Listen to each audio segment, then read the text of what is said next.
Hey Dada Curious, Teacher Maya here again. Today I thought I would share with you my lesson plans for first-time English learners. Now I've had a lot of trial students who are really young or don't speak a word of English or both, and suddenly these kids are thrown in front of a screen with this face speaking gibberish to them, and all they know is that they have to say what the person on the screen is saying. But when you are that person on the screen and you want them to learn individual words and not just mimic everything you say, you need a strategy and you need to give them some tools so that they can succeed. So today I thought I would just share with you my tools. It begins with 3 objects: sun, moon, star. These are universal symbols. Oh yeah, because they're in the universe. Yeah, anyway. So the lesson comes in 3 parts. The first part is naming the object. 1 word. Sun. Have them repeat it several times. Give them a star when they say it right a bunch of times. Next, introduce a simple game into the words. Sun, moon, sun, moon, sun, moon, moon, moon, moon, sun.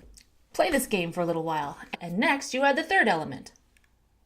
Star.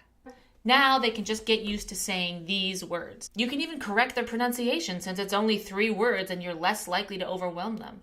Continue with this game until they're familiar with all 3 words. Sun, star, star, star, moon. So now that they have 3 new words in their pocket, it's time to expand the lesson with, what is this? You've just asked a question. They don't know what you've said, but you're holding up something they recognize and can name and you're pointing to it. Now they know that what is this is not something they're supposed to repeat. It's something they respond to by giving you the name of an object. What is this? What is this? What is this? Yay! You have just handed them the tools to know what to do for every other time you ask a question. They're not going to repeat it. They'll just answer it. So now you've given them the words. You've given them the ability to understand a question and how to respond. Now you can build on this even more by teaching that when someone says, what is this? And they respond with moon, you can tack on some words that turn it into a complete sentence. This is a... Wow, you speak English! And now they have the tools to understand the basics in all the other classes. Now these are the things that I use, but really they can be replaced by any group of 3 like objects. Dog, cat, and mouse, apple, orange, banana, car, truck, airplane, whatever interests the student the most. This little exercise has been so fun.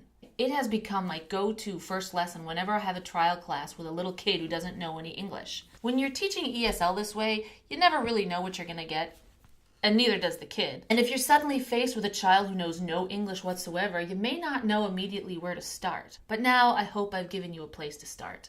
James Asher is the professor who developed total physical response and sort of categorized it as a thing. He teaches how to teach foreign languages to children. One interesting thing he said is that if you can't convince students in 5 minutes that they can actually learn a foreign language, you will not convince them even if they stay in your class for a year. And so my hope is that with this lesson, you can create a foundation of words and recognition that is simple enough that they can understand it quickly, broad enough that they can use the knowledge elsewhere, and then by the end of 15 minutes, you can truthfully exclaim to them, yeah, you speak English. And then their face lights up because they realize that, yeah, I did speak English. And hopefully that excitement will be enough to propel them forward in their study of English, no matter who ends up being their teacher.